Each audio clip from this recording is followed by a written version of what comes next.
The Charity Gaming Guild presents the Nat Pun Podcast.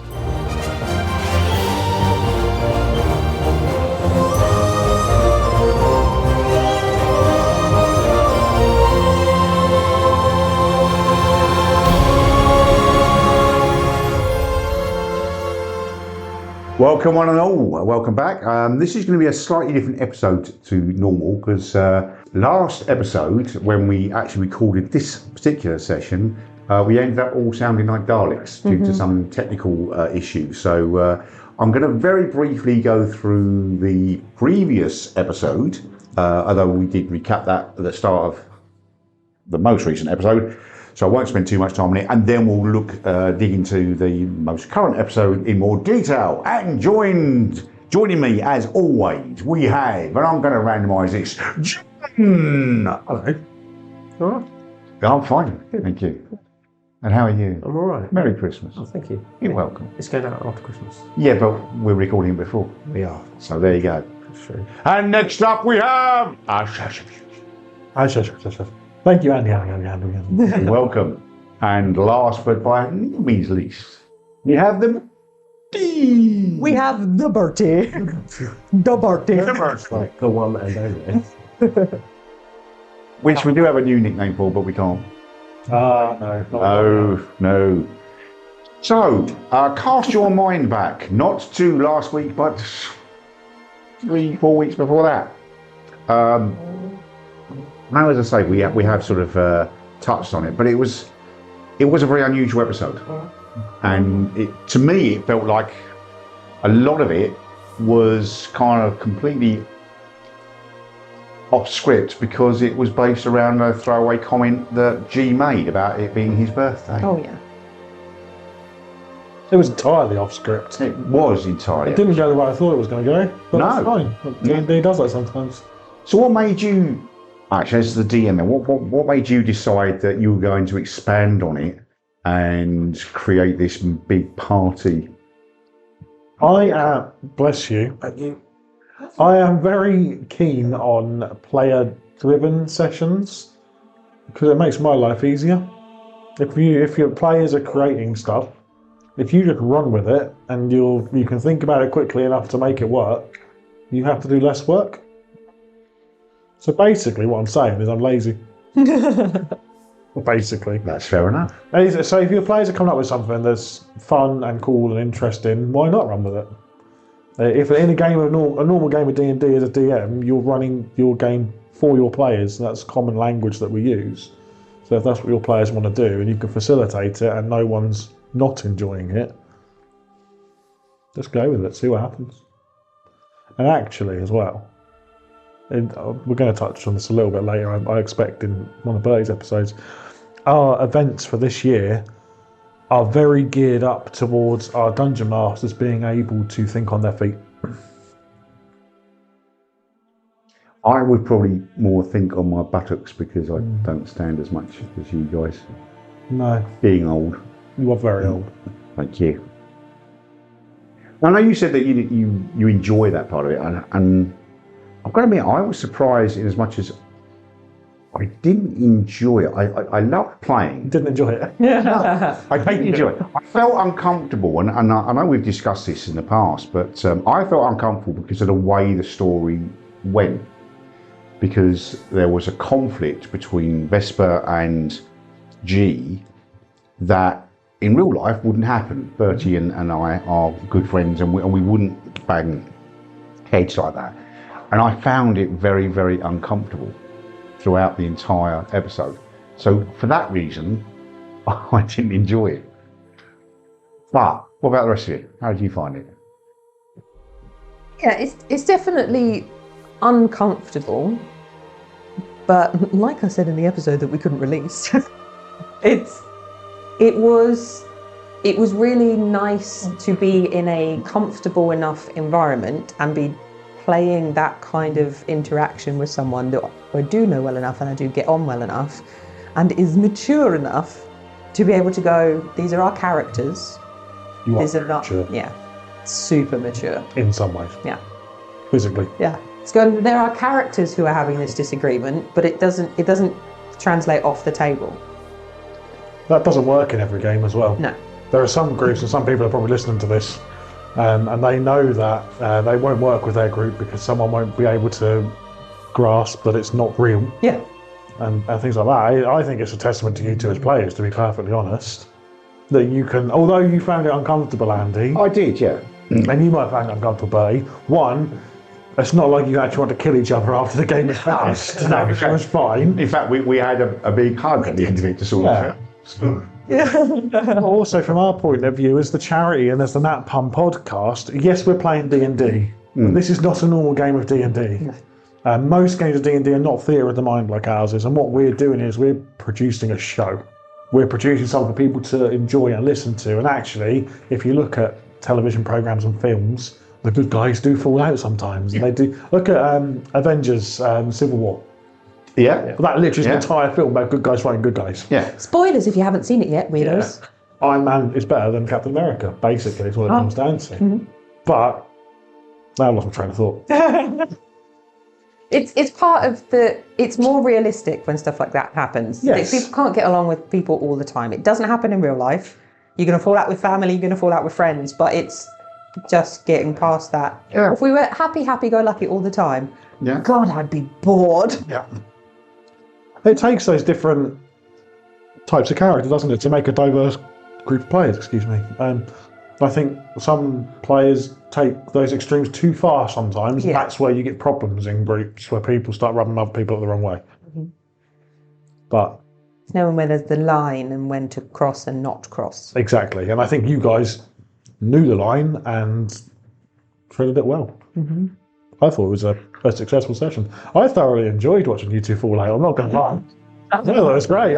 Because again, for me as a DM, all I have to do is sit here and monitor it. And if I thought it was starting to get out of hand, then I would have interjected and done something to move the story on or change the story. But I know that you both know each other well enough to not need to do that. So actually, I got the really, really easy job doing all that. Didn't have to do anything.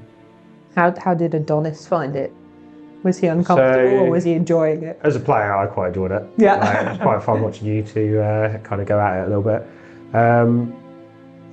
Adonis as a character was kind of excited for the party. Probably spent the first bit not really understanding why Vesper was annoyed at him. He definitely didn't pick up the same cues that you did about like it not being appropriate. He was just like, yes, let's have a party.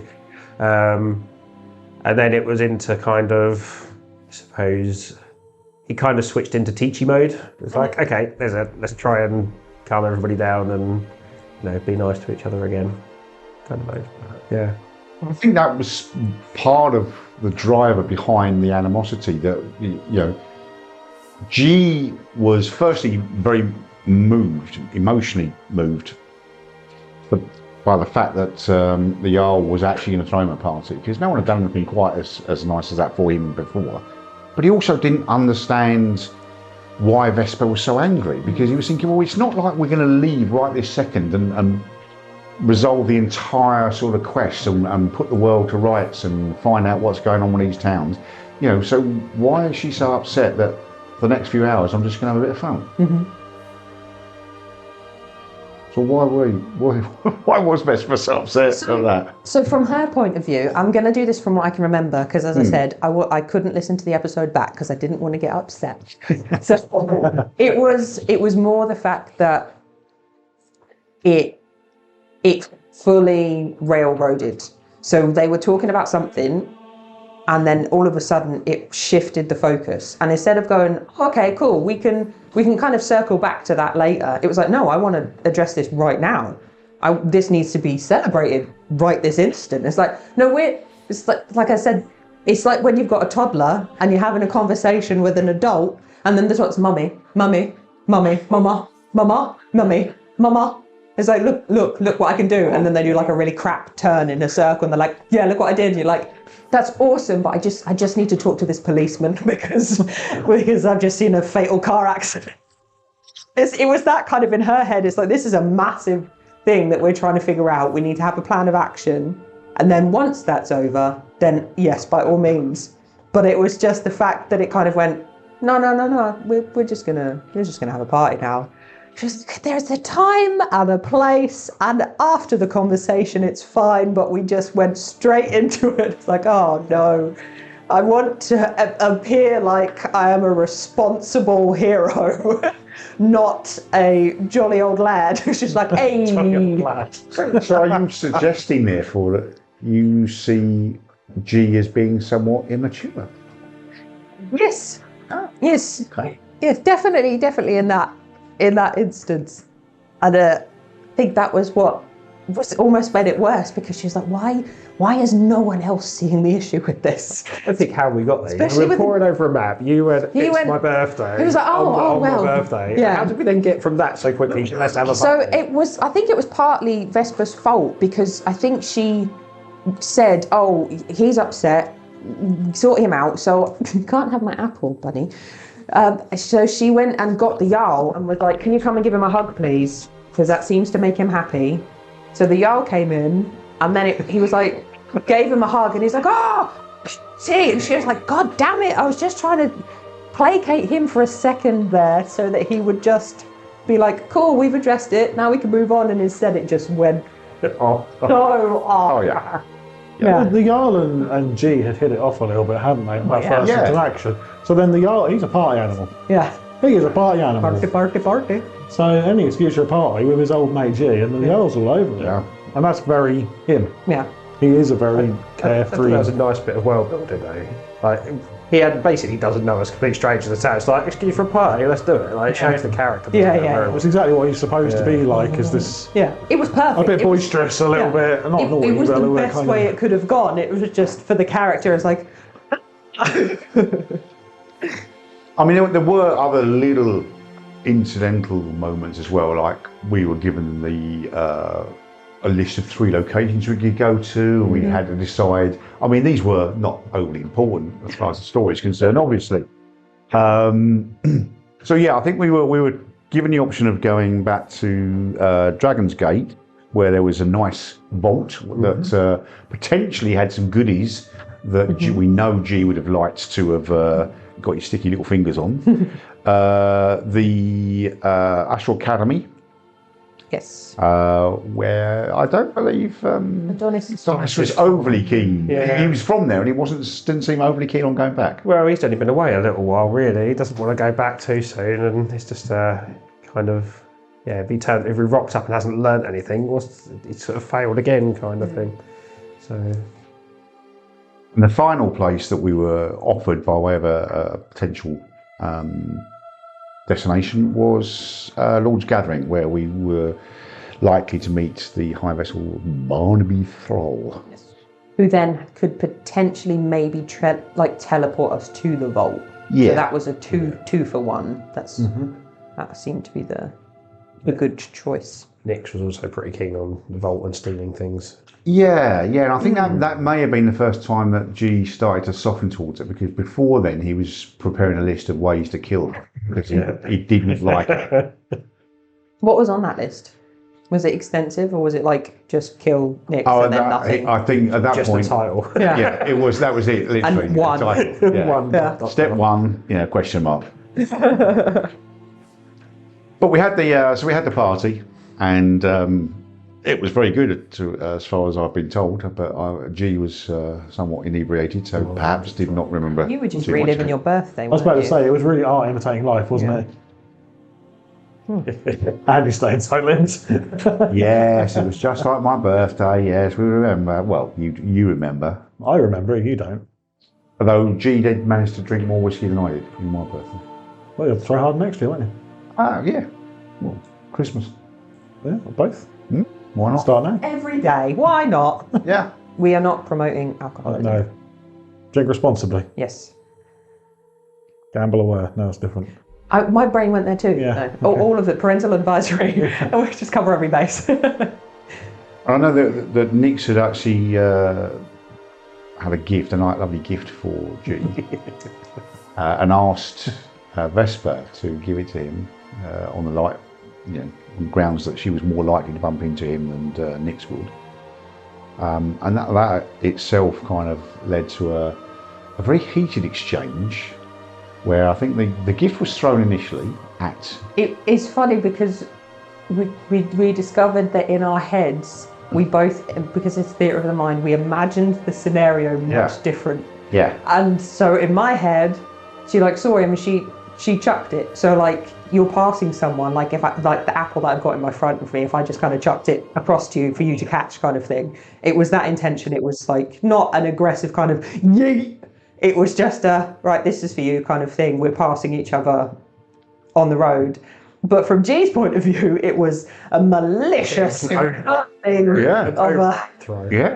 and I was flames in my eyes and I was breathing fire. Absolutely. Profanities and stuff. And I think because the gift had been thrown by you, I didn't realise. I mean, I can't remember now if it was. I don't think I knew it was actually a gift from Nick, so I assumed it was perhaps from you. I think I just said like, "This is for you." Yeah, and because of that, vagueness. I didn't want to know. And that was the bit where G made one comment which will haunt me. Oh, yes. And that's where G said to Vesper, "You're dead to me." Yes. And it fit the sort of scenario, but as I say, it was so uncomfortable as a player. But because that absolutely stuck in her head, as was akin to something she said later to you in the episode. Yeah. Absolutely. And the following morning, after you've been given options to sober up. That was on your way back, That's wasn't true, it? yeah. You went Yeah. back and had a round 2. Yeah. And got blind drunk a second time. why not? It's my birthday. And I think that's the final sort of melting of the barriers between Nix and G came when she found him at the gate.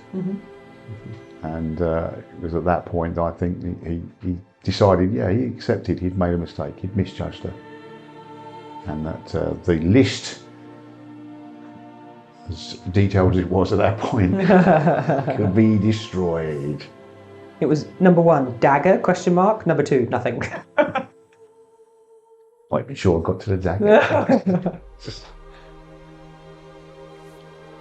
And then there was apologies if I'm kind of rushing through this, but I'm conscious that we are doing 2 episodes, and I've got 3 pages of notes for next week. It was a big one, wasn't it? It was a big one. It was a big Okay. one.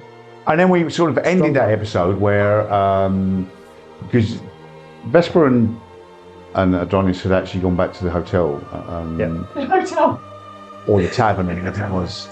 The premiere Inn. Yeah, the tavern. And They all got Nix was keen to get started. I think you, as Adonis. Yeah, not before like midday. You wanted to sleep. Yep. And Vesper seemed, if memory serves, Vesper seemed a little reluctant to wake him up too early. Yeah, I think she did try. She got up and she was like, right, okay, cool, come on then. And then she went and he'd gone back to sleep. So she attempted it, but wasn't too convinced. I did actually. Her plan was to go at the time that was agreed, and if G wasn't there, they were going to leave without him. Oh, that's harsh. That was, she was like, this is the time that we've agreed, everyone's aware of it. So that's why I think she was a little bit soft as to not necessarily push in Adonis, because she was like, what actually happens if we do get there and he's not there?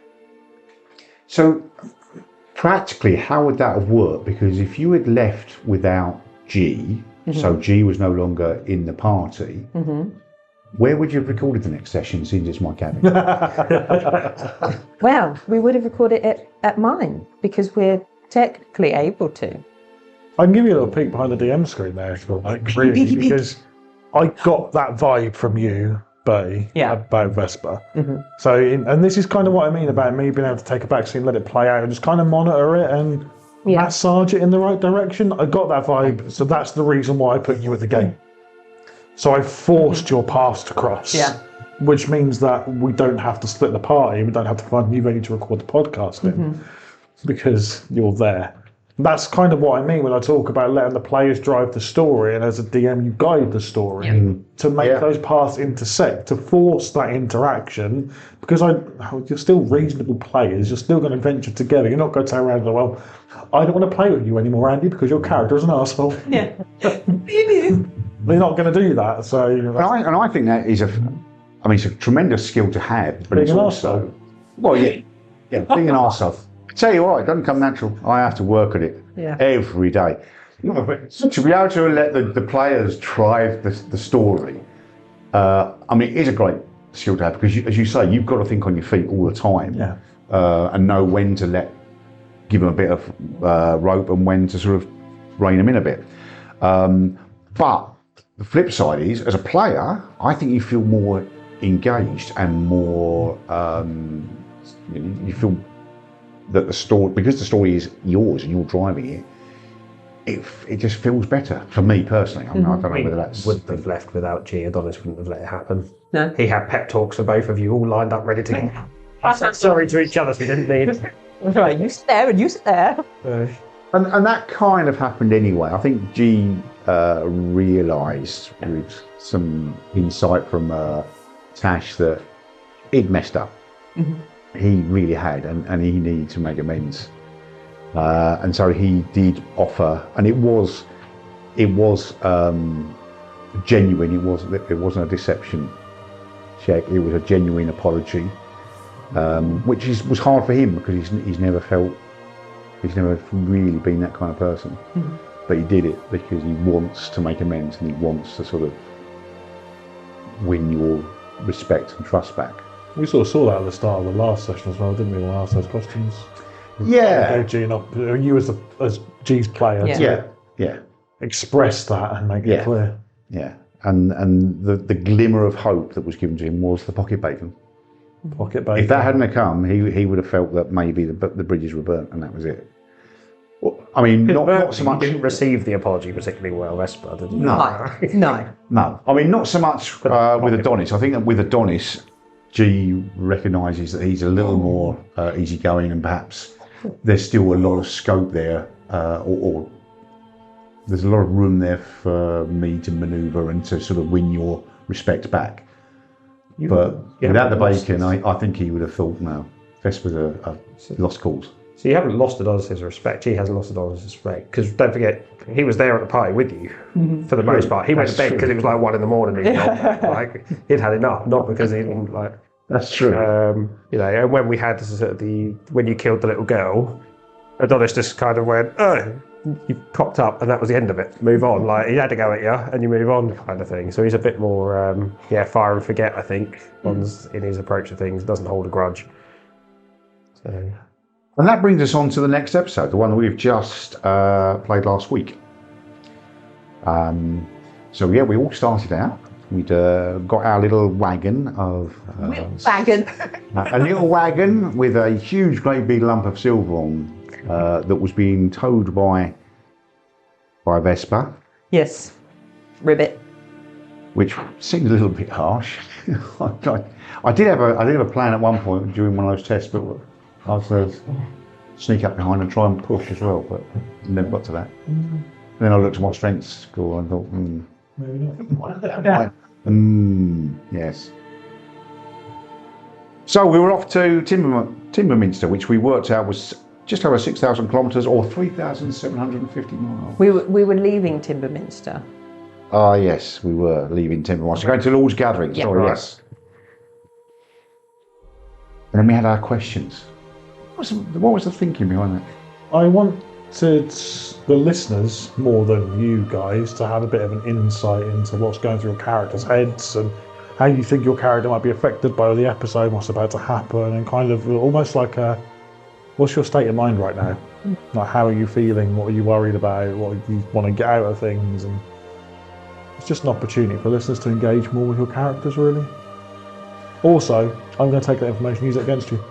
Thank you. I figured that was more likely to be the real root. Yep.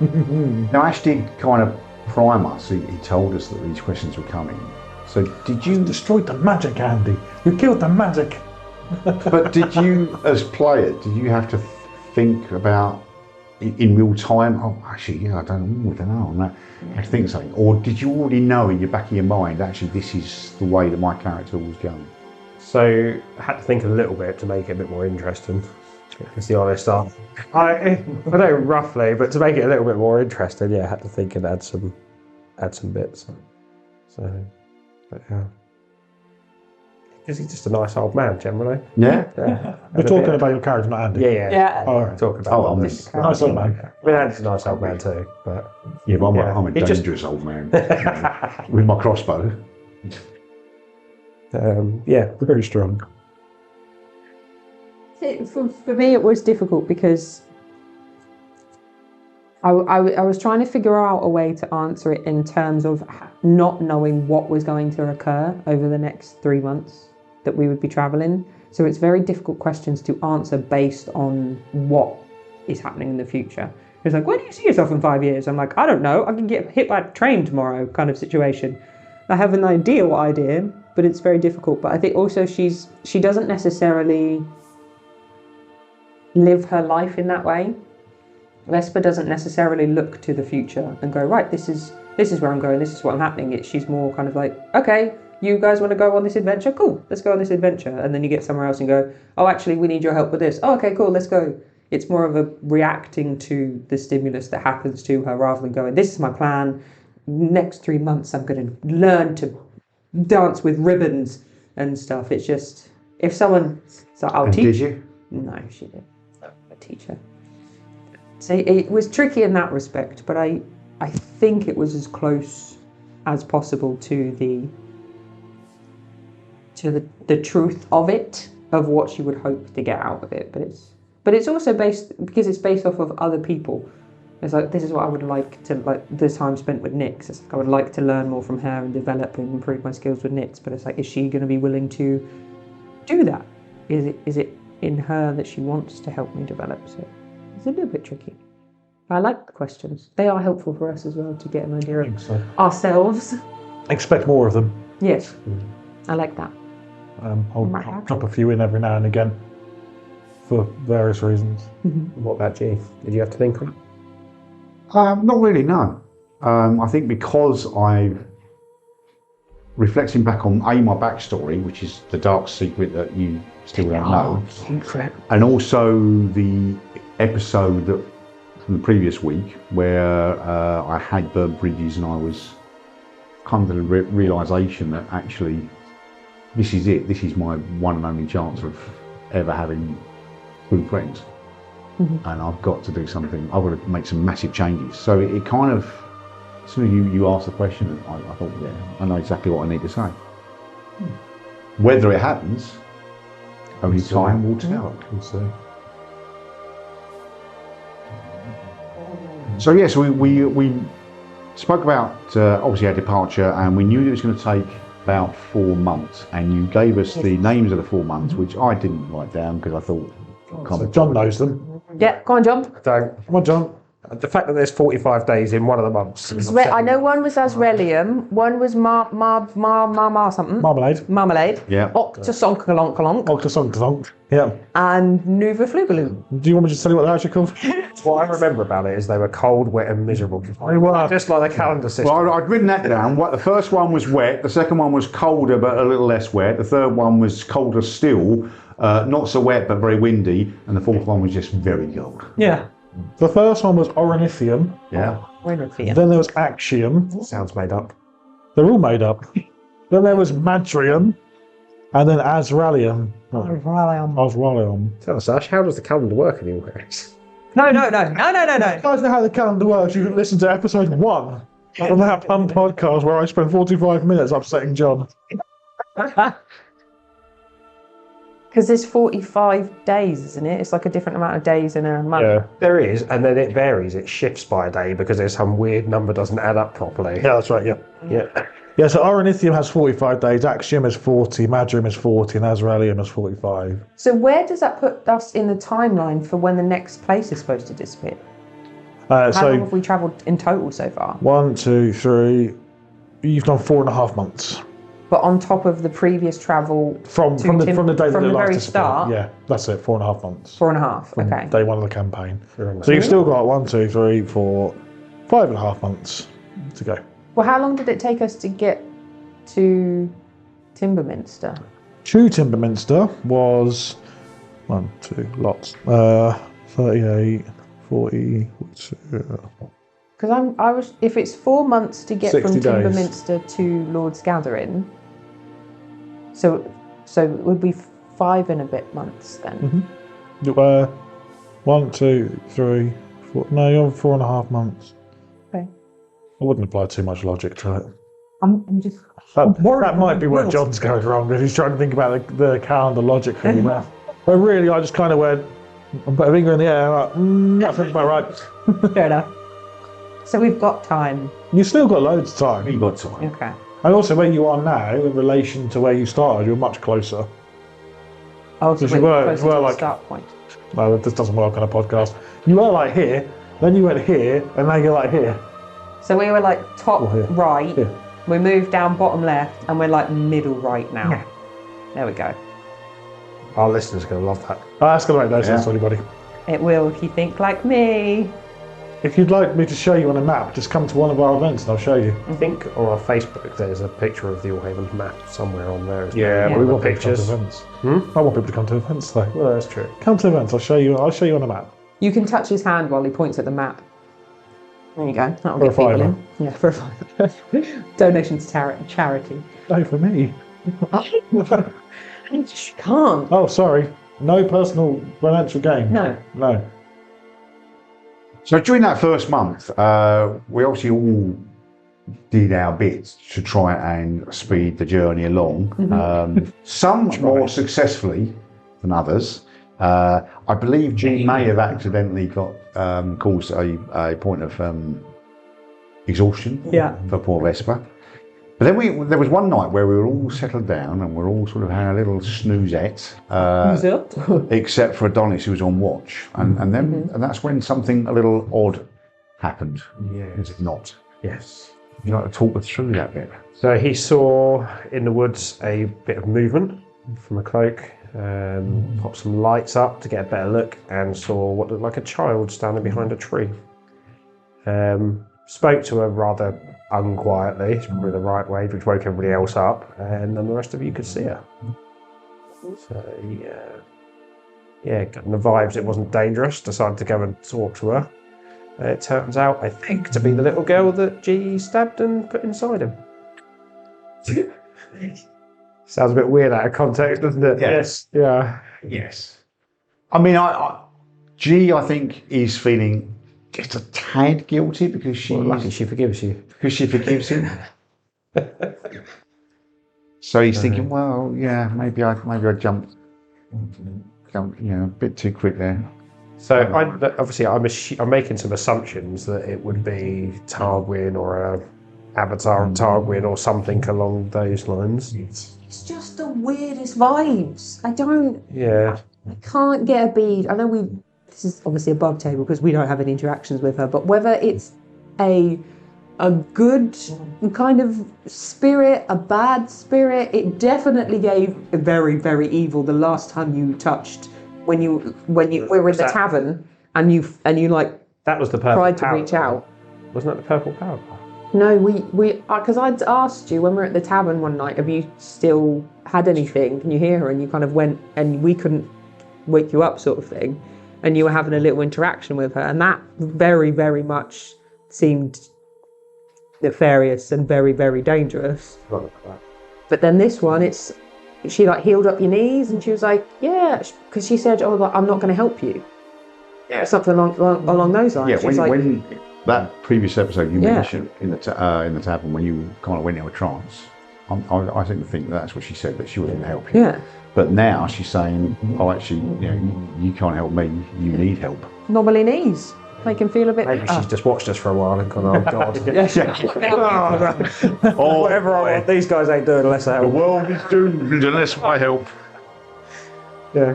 It's a very confusing... Kids say weird things. That's how Adonis summarizes it.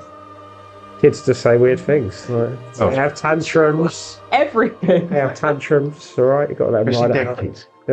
Yeah, dead kids. Yeah. Very upsetting for him, but she's not really dead. She's still talking. Well, she started to get very deep in the conversation because you started to talk about who you follow and what your values are. And then highlights Nyx as a specific example. Yeah.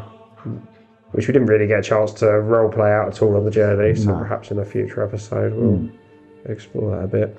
I can't, as a player, I don't think I ever pictured Adonis as being like religious. Like, just not, he's a wizard. Like, it's about reading and books of the truth, because he's there and you can do it and see it, and he's definitely not a cleric of any sort. So I'm not quite sure what he's going to do with that information or that avenue, if I'm honest. One to think on. Definitely interesting though, because it's like, my brain's like, is it linked to what we're adventuring, or is it completely separate and this is a whole different kettle of fish that we're going to have to navigate at some point? We're being watched. Yes. All the time. What was your guys' take on it? I think G was confused because until she did that thing with your knees, and G actually did see the sort of the golden glow. He just thought you were having a senior moment. Yeah, you were having a breakdown. You were talking to yourself and stroking the air, and he was thinking, "Yeah, he's gone cuckoo. Not much I can do for him now. Maybe I'll put him out of his misery." I was waiting for it. But yeah, I was. But again, G is in that place at the moment. His mindset is very much about, I don't want to overstep. I want to be as supportive as I can because I've got bridges to build. So that's why he was there ready to protect you if you needed it. But we're still thinking, what am I doing? I don't know. What am I protecting him from? I can't see. There's nothing there. What about Vesper? I think it's similar to start off with. She's trying to figure out what was going on, and then when you said it was a kid, but there wasn't. It was more you talking to her rather than telling us very much. So it was kind of trying to pick it up from the gist of your replies as to what it was that you were seeing. So I think similarly, when she got to the point, she realised, okay, you're not in danger. We've confirmed. You said you're not feeling under threat. You're just having like a really, really weird conversation with a tree, as far as I'm concerned. Just standing there doing this with your arm. Yeah, I was like, I don't feel it. You're obviously having a moment. If there's no danger, I'm going back to bed because this is a really long journey and I'm wet and I'm so tired. It's just like, if it's an issue, wake me up. But if it's not, there's too much weirdness that's been going on. So let's just, if you want to talk about it later, then we can do. But at this time, have fun. But to a degree, I know that she talked about you having to really think about, who you follow, and also your values. But you kind of demonstrated some of your values because she talked about forgiving G, and your immediate response was, "Yeah, but he hasn't apologised. You shouldn't forgive him until he apologises." Yeah, don't. Yeah. I love that teacher bit. No. You're setting a bad example. Exactly. Or it could be a potential visage of God, and you're just like, no. Yeah, again, you're telling G to apologise. He's got no idea what he's apologising for, or who he's apologising to, but he does it because he's trying to sort of just work his way back into your trust. And there was a little bit in that for Vesper. It wasn't gone into, but it was, tell him to apologise. Okay, I apologise. And that's why she's like, Go back to bed. Yeah, it's just being told to and just apologising. There's no meaning. So when I did the insight check and she's like, I can't get a read in. She's like, because it's gonna, for her, it's like, it's got to be actions from this point. It's got to be, words aren't going to mean much. So there was a little bit of, if you're good, you're good. Yeah, cool. Okay, bye. I don't want to be here to listen to any more of this. Without frustrating him, it's a bit triggering. Something that just kind of, What was Nyx thinking? That's what. Oh, yeah. Nyx was with us, the NPC. What was she? What was going on with Nyx this time? She's thinking, look at Vesper's sexy back. Damn, she looks strong in that vest. Sexy. Yeah, that. No. Nyx is I was going to say so. I'm going to say anyway. Nyx is much more competent than you guys. Yeah. We picked that up, I think, Ash. Oh shit, Sherlock. So Nix is a more seasoned hero, adventurer, agent, whatever you want to call them. This is just all a day's work for them. It's just like, this is minor league considering what they have dealt with in the past. Yeah. It's like, oh God, here we go It's again. monsters. Yeah, she's a monster hunter. Like, a ghost girl, really, that she can't see is have a little consequence to her. Yeah. Our world nearly ended when we came across a polar bear. When you were picking flowers and they went wrong. I didn't at Jimmy's farm. Oh. Mm-hmm. I saw 3 polar bears and they were nice. Other farms are available. Yep. Yes, of course. And other bears. So we moved on to month 2, where it was a little colder, but not quite as wet. And Adonis sort of at one point sheltered us with this magical windbreak. But you were taking down the. You decided at that point that to help with the journey, you were going to break down the tombstone. What made you think of that? I just thought it'd be easier if we all took a bit each. Trade bars are going to be fairly common, I would imagine, around the Allhaven as a form of currency. Because it was what we were hoping to do in Timberminster when we were there. True. Yeah. But it didn't, because no one wanted to touch it. Got lots of fire things. Silver's not that hard. Yeah.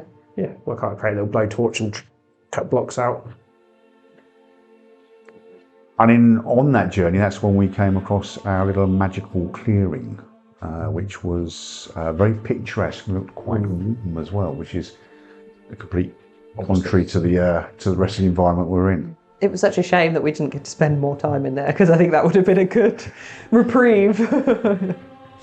Just don't pick the flowers, remember? Don't pick the flowers. Yeah, That was so As you funny. told everyone before being the first person to pick a flower. Yeah. yeah. I loved it. Yeah, so you were very clear about that. Don't pick the flowers, and because you went in first, didn't you?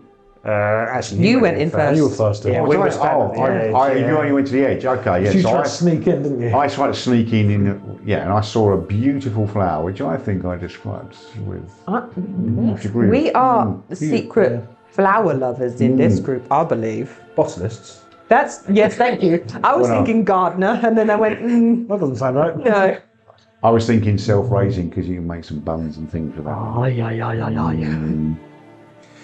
So G kind of snuck in and found himself right next to this very, very beautiful flower, Yes. which was obviously emanating. I don't know whether it was from the flower itself or from the pixies that we later came across, or the whole grove as a whole. But it was emanating a desire to be picked, which fortunately, listening to the advice of his good friend Adonis, I managed to avoid doing.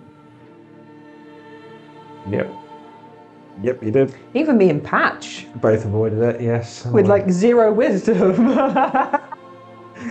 Yeah, then I picked one. Old wise Adonis. Yeah. That's it. Do as I say, not as I do. Yeah. Yeah. Absolutely. That kind of a That teacher. was the theme of the journey. Yeah. And we all had a good sniff of the flowers as well. Yes. And in fact, Patch even started rubbing around with them, didn't he? Would that have made him smell better? Obviously not. No. Wouldn't chance. would he have damaged any of the flowers rolling around like that? Maybe. I guess we'll never know. He's too small to damage them. He would have just rolled them over a little bit. He was a good lad. I pictured it, you know when dogs find fox poo and they run on Oh, their back yeah. and they do that sort of back shuffle Yeah, thing. yeah. And they really get their shoulder in Yeah, it. get It's it- like, yeah. oh, yeah. Yeah. Yeah, that's how I pictured him behaving. Yeah, I tried that once. Didn't work out well. I imagine you would have had trouble getting down there to start off with. I don't think it's getting down there for him. It's probably more getting up. Ah, Yeah, That's what old people tend to struggle with more. Yeah. I'm getting down's fine, I just fall. yeah. Proper hit. Yeah, the getting up is where you need a small crew and maybe a team of pit ponies and a winch system. Or a Vespa. So yeah, we all had very distinct and very detailed descriptions, because I went with a kind of a rose, and you had your iris, but with pearlescent kind of Yeah, like, foliage. yeah, so It looked like it changed colours as you Yes. changed your angles. Well, like orange to pinky kind of shift. And I really hope that an iris looks like what I think an iris looks like in my head. Because otherwise I'm thinking of a different plant. And you went giant Daisy, Daisy. but with a white outer petals going towards a crimson inner. And it was double stacked. Yeah, Double stacked daisy. Yeah. And you picked it. And you picked it. Of course it is. Yes. Yeah. Can we get a peek behind for the grove? Yeah. Like, I'm specifically interested in that crystal flower. All right. Like, was it just a crystal flower, or was it like the seat of power for the grove? It's so the idea behind the grove is it's just a little, just a little bit of fey magic that holds like a little pocket plane inside a plane, but that's open all the time. Yeah. So the crystal flower in the middle is their kind of prize, the pride and joy. Okay. Like if you get, you got like a flower show and someone's I particularly. was thinking like Chelsea Flower Show, and it's like their prep work. Right, that's it. That's exactly what they have. That's their display for their god, their patron, their offering, if you like. And because you were picking it, they weren't happy about it. And then when we were going to shit all over the crystal flower, quite literally, that would have been a problem for them. Yeah. Just pick them if that was going to be. Was that just to get us into a fight? No, they say there's the reason I got you to describe the flowers is because the flowers will appear differently to whoever is looking at them. That's so cool. So So I couldn't have seen his rose, and would look different. Every flower would look different, and that's the magic of the grove. that's cool. And if you, no, I don't want to say that. Oh, if you Okay. eat them, I want to keep that to myself okay. because I might use it again. So that's when we sort of, after no names, but after someone picked them. What did make me laugh with that is I tried so desperately hard to keep the to say they weren't pixies. Yeah. And then immediately went out immediately after. Yeah. Pixies? Oh, for God's sake. What? Patch didn't like the pixies. You didn't like them. No, he was not a fan. There was a lot of them as well. There was. When you were at 40 to hit, I'm like, what? Do you want to give us how are you doing the swarm mechanics for them? So there was 30 pixies, divided between however many you're fighting at a time, gives them that plus to hit, as well as their normal attack bonus. But I'm only making one attack roll. So if you were fighting 10 pixies, they've got a +4 to hit, so they're going to get plus 14. Right, for example. But the damage is always 1, unless I've got all the pixies attacking you, and then I'll up the damage a little bit to make it a bit more threatening, so it makes a bit more sense, which is why you then took more damage towards the end. Yeah. I did. But the pixie damage itself, their attack only ever does 1 point of radiant damage, but then you are either charmed or poisoned. Yeah. Pixie's choice. Yeah, and that kind of influenced certainly G's latter behaviour, because being charmed twice and being able to attack, but he was still desperate to find a way to help his friends. Of course. Which is why he thought, well, we know that they don't like it being picked, so I'll just run around picking flowers and then get their attention. I thought it was more of an interesting creature to fight because it's not just damage. It's actually doing other stuff which potentially stops you from attacking the creatures or makes it harder for you to hit them. I think it's interesting we all took the same approach though. Like we didn't actually want to fight these things or destroy the flowers or anything. Everyone's like, oh, we did back out of this. This is not what we want to do. Even G he didn't try particularly hard to damage.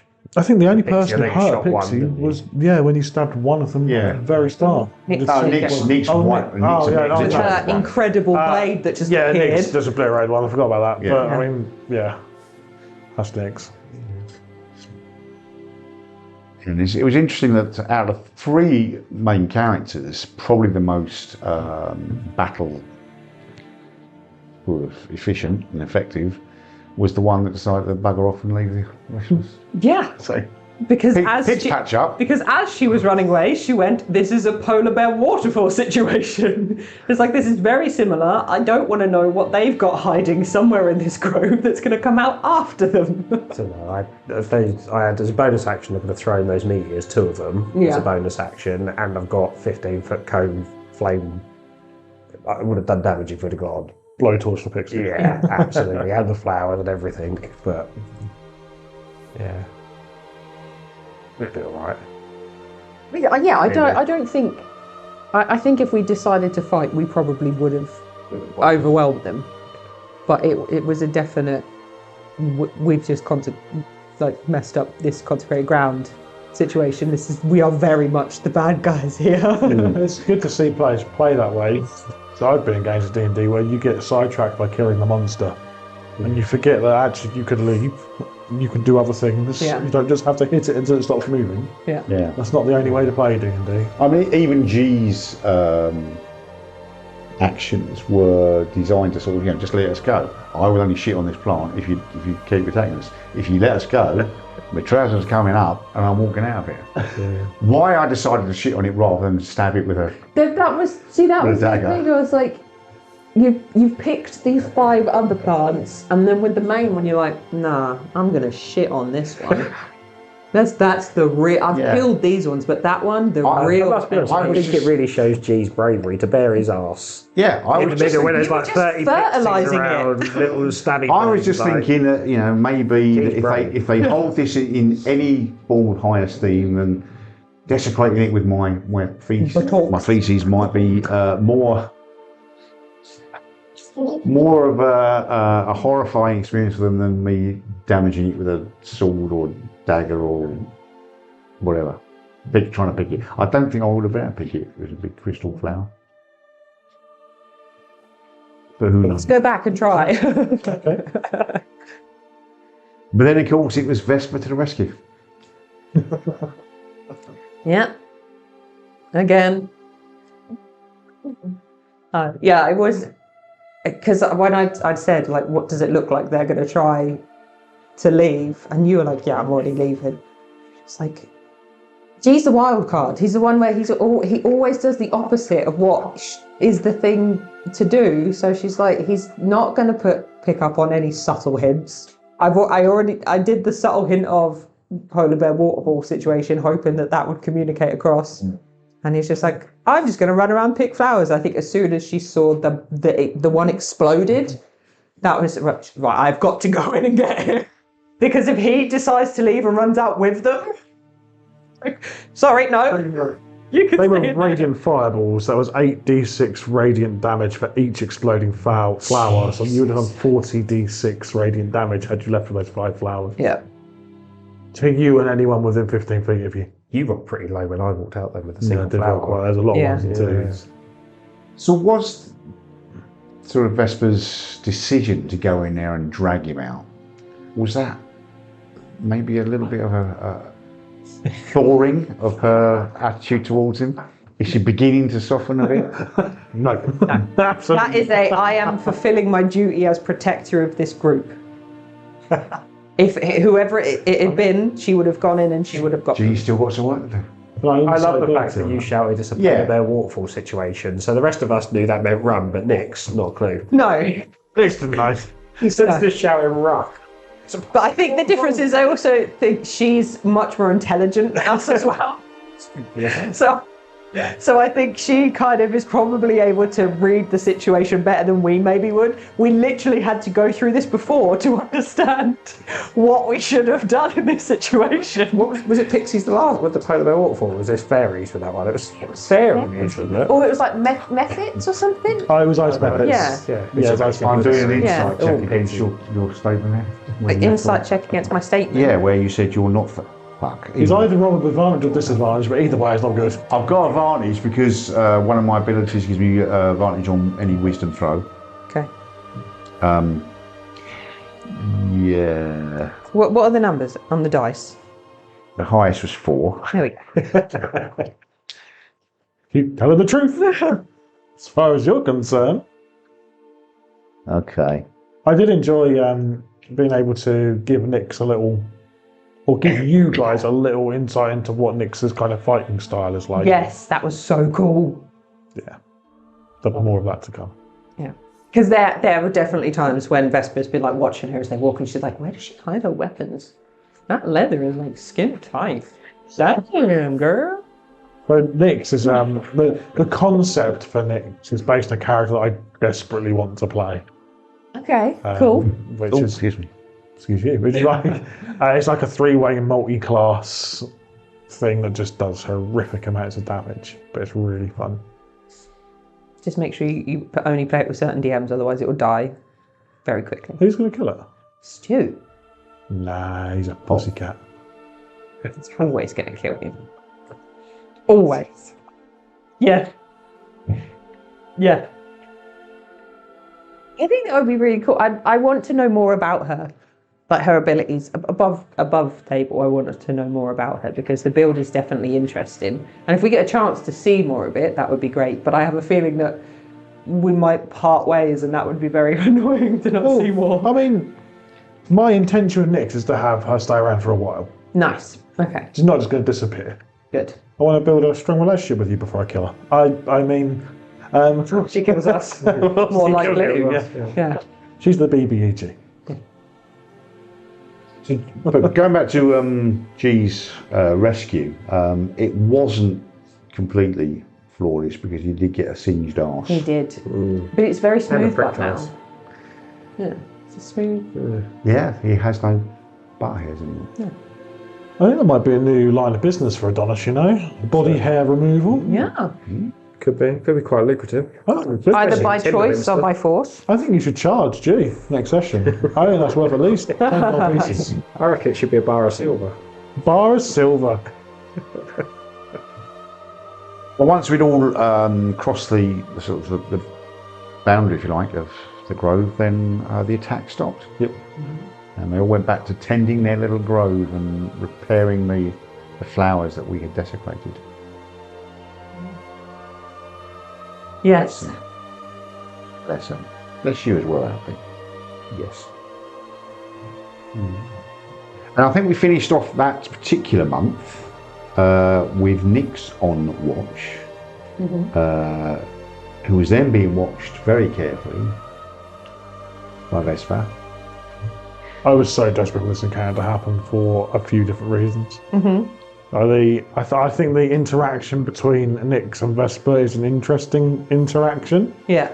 And that kind of, the way they engage with each other, I think that's got some interesting ways it could develop.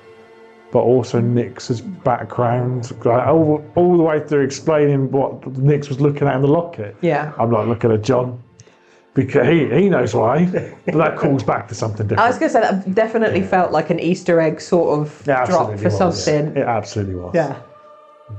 So in our Streets of Dragonmount campaign, which now finished on Tuesday night, Garvey was, let me remember this right, he'd sold his wife to a hag and she'd turned him into a giant. Correct. And I can't remember why, but we found him in his house and he was like all crying, and we basically convinced him to go and save his wife, I think, and he went stomping off into the countryside, and we went, cool, that's sold. It was your fault that he destroyed Nyx's home and killed her parents? Yeah. Wow. It may have actually been my fault as well. Probably was. Probably was, yeah. Your character Kai was the bard. Yeah. I do tell people when they play games with me that these things have consequences. Oh, yeah. And we talk about the P's of DMing, and one of them is purpose. Like, why are you putting that in your adventure? To make people feel guilty is the Make usual John reason. feel awful. Yeah, that's it. Because Nyx really did open up during that conversation. Not just about obviously what happened to her family, but then the hardships she faced as a young orphan trying to find a place in the world, and the different places that she approached, different people she spoke to, and until she ended up in the order of monster hunters within the Dragon Guild. We were on an island.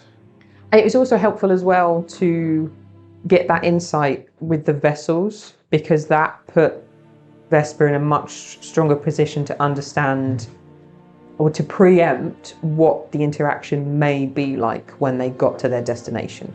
Because she got that little bit of tidbit about, yeah, I've met Barnaby Thrall before, it's a bit weird and I don't like the vessels. It's like, okay, cool. Okay, I was really hoping that you were going to be our inroad when we got there, and you would be the one who would get an audience and the one who would have this relationship, and it's like, nope, you're not. We're screwed. If it's based on our track record, unless this guy is very much like the Jarl that we've just met. Jeets has to have on my birthday now, it'll be fun. Yeah. Absolutely. So then when we were getting prepped, I was like, cool. So it's like, I have no idea how this is going to go, but I don't think it's going to go well. And would Nick have shoved Patch into the fire? No, I don't think so. An insight check. No, just dropping stuff.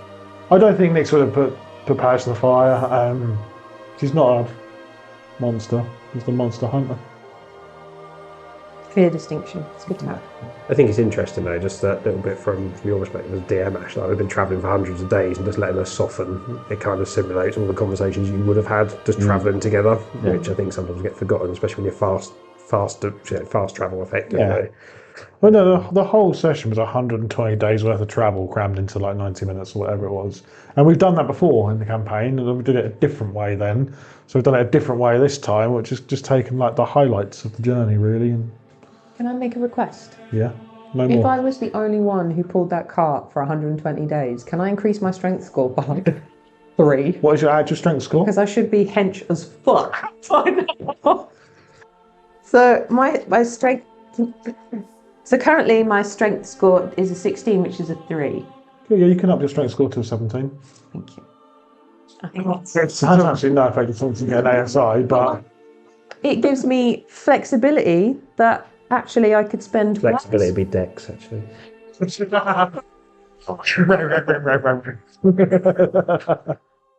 Andy's now looking at his character. Ooh, what can I ask? What can I ask for? In fact, why don't you all increase one of your 6 scores by 1? But it can't put But it up into another bracket. Yeah, but it can't go up into another bracket, so it has to be like it has to go into an odd number. That's nice. So anyone that's an even number, you can increase by 1, Right. and you can have that instead of a level up. There you go. Well, we finally did the level up that we were supposed to have had 2 sessions ago. Those we forgot. Yeah. Those who listened to the episode would have heard us probably say at the end, "Yeah, we level up to level 5," and then the next session was, "Did we level up?" No. No. No such thing. And the 4th month was somewhat short. We established that it was the month of gift giving. Yes. Yeah, that was a bit of canon development there, wasn't it? Yeah, month of gift giving, and we had a song. Would you like to repeat that song for us? Good. Oh, okay. And then we arrived at Lord's Gathering, and we approached the temple, which was by far more ostentatious than perhaps we would be used to in other places. Pulling out the big words. Yes, all the big words. Is that the first time we had a proper description of Lord's Gathering anywhere? Uh, Try to think the big games we've been like. It's never been.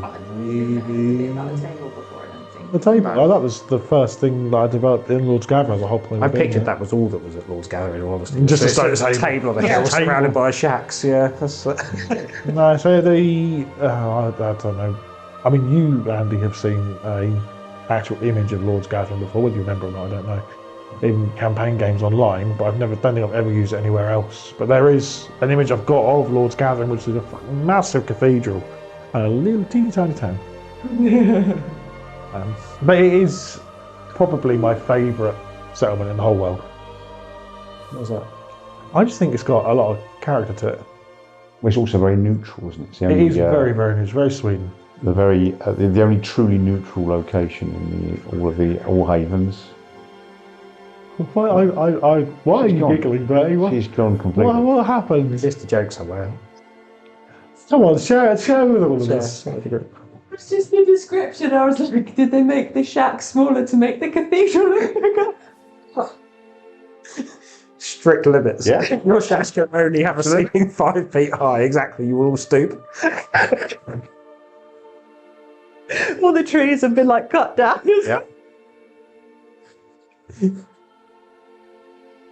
Sorry. Finally got to the temple, and the door was opened by none other than Barnaby Thrall.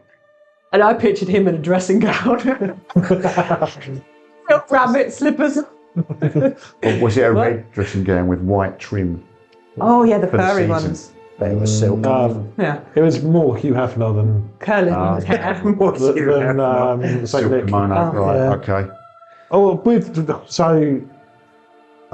Barnaby Thrall. Obviously, deliberately mentioned him having voices in his head. And that was a callback to the way Chris and Jack role-played him at Dark Ascension. I think. Were you on that table, Bertie? It was where the tables came together. It was that. It was Sorry Uprising. Yes, that was the one. Sorry Yes, I Uprising. was on Right. that table. Yeah, it was incredible. I loved sitting and watching that. And Thrall is kind of the point of contact for the gods in the world. He's the middleman. So at that point, there's 13 gods all trying to talk to him. So he's going to be a bit mental. Yeah. He's going to be a bit nuts. And he's still mental even afterwards. Yeah, he's still mental hearing multiple now. I voices. still hears multiple voices, and I just kind of. It's interesting that he still hears multiples. It's a continuation of his character, and it's something that I didn't really want to lose after we lost Jack. That's another thing, another legacy that he's left on our world. Yeah. Yeah. It's a really nice, cool little bit of character. Yeah. And obviously, Chris was involved in that as well. But you can't have everything, can you? Yeah. So the voices that he's hearing, because we've only got 2 gods left now. Darwin and Zapon, yeah. So he's hearing multiple voices.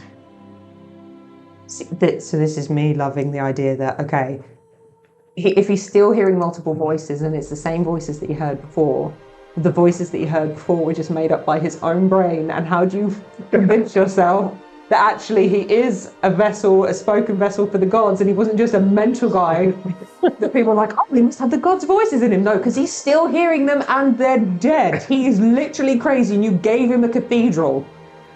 You've given this homeless He answers man. the own door. They've locked him in. He's the only person in there. Like no one else is with him. It's like you've given this homeless crazy man the power over everyone because he speaks to God. Anywhere else, Lord's Gathering's actually an open air prison. he hears voices and he speaks to God. Oh yeah, let's put him in charge. That happens. I could put this in a little bit of context for you, because he is the one that helped Targuin actually ascend to godhood. So he knows there's only 2 gods. So he knows there's only 2 gods. And he still hears multiple voices. Still hears multiple voices, but he does have power because he physically did that. He made Targuin ascend. So where does his power come from? He's a warlock. He's got 13 patrons.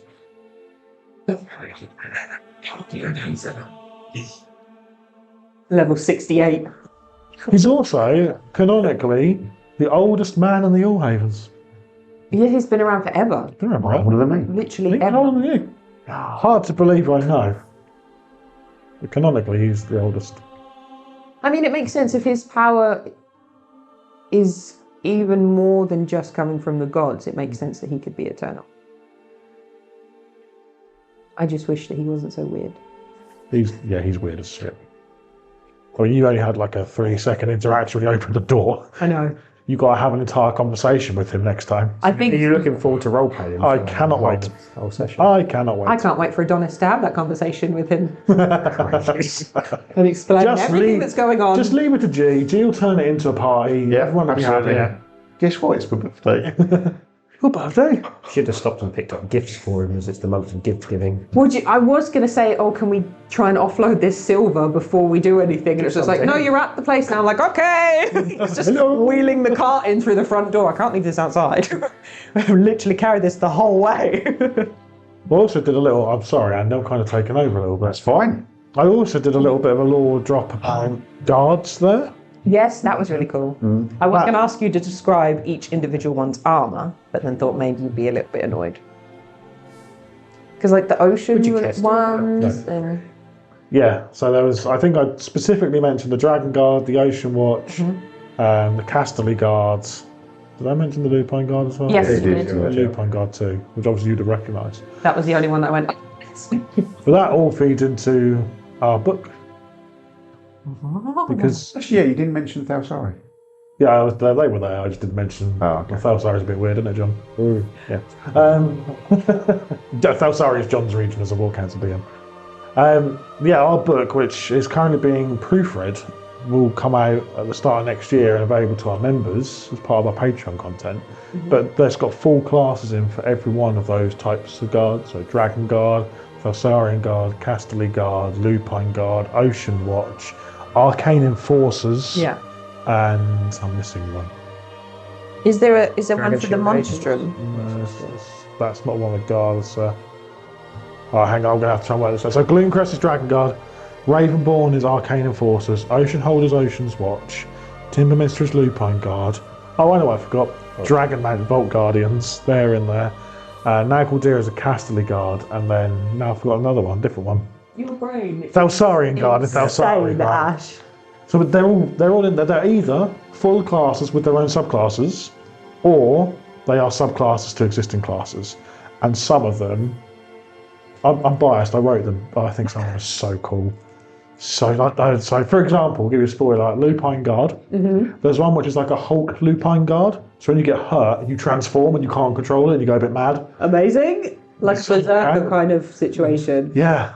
And then the Casterly Guard from Nagldir are all about like defense and tanking, so they're really, really tough. They're really hard to shift. They protect other characters. The Arcane Enforcers are mage hunters because Griefscreen and Ravenborn is trying to control magic. So he sends out these magical mage hunters, so they get extra abilities of things like counterspell and dispel magic and advantage on attacking spellcasters and stuff like that. And that's really, really exciting. I'm genuinely very excited for this book to come out. I definitely think there should be a one-shot of just players who only play one of these each, and they have some kind of thing they have to go in together to really get into I it. think that is a great idea for a members game, because our members will get access to that book as part of the membership. Awesome sauce. And there's other stuff in there as well, like with... I'm going to talk He's about dribbling, guys. I'm going to talk about the book for a little bit. There's magic items and new equipment in there as well. There's so we've done a background in the new format of the 2024 rules cool. for each region of the All Havens. Nice. So if you want to theme your characters coming from Oceanhold, you could take the Oceanhold background but still be a ranger. That's so you really can still nice. get the All Havens flavour without sacrificing the official D&D content. That's nice, because that's one of the things that I definitely thought was missing. Is you wanted to try and base it in there, but it's like I want to be able to use all the elements. That's really cool. Yeah. I think it's nice.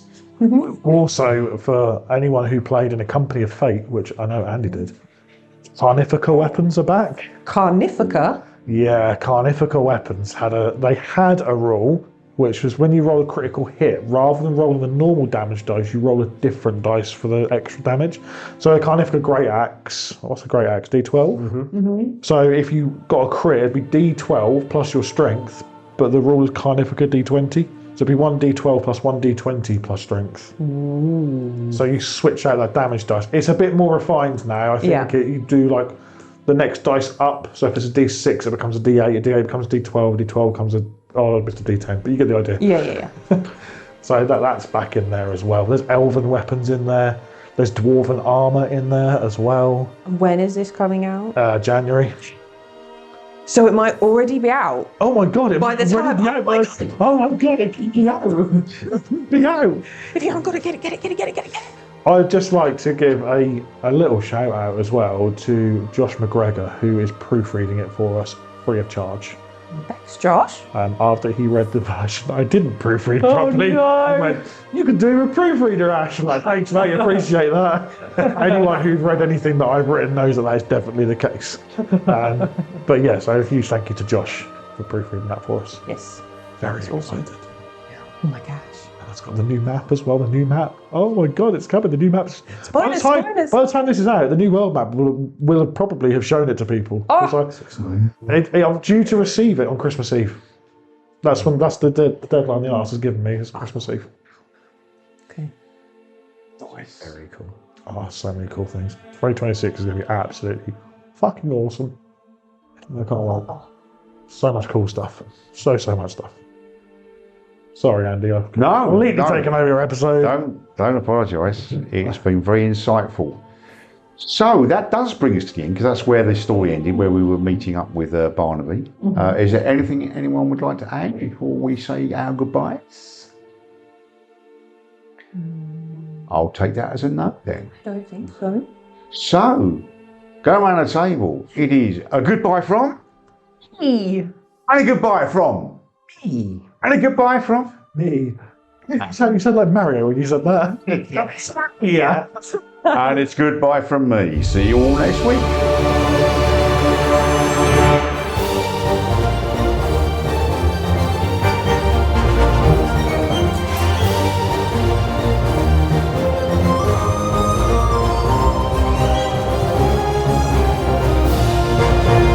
like to say a big shout out to our Ruby members, Joshua, Alberta, Paul C, Claire, Laura and Niall. Our Sapphire members, Kylie, Dave R, Gary, and Emerald member, Stuart. Our Diamond members, and remember, diamonds are forever. It's Zeke, it's Chris L, Martin M, Dave F, John, Bertie, Ash, and me. And of course to our ruling council members, Chris, BT, Sophia and JP. Thank you to everybody for your continued support. And if you're not a Patreon member, please head over to patreon.com/charitydnd where you can join the Charity Gaming Guild and support us today.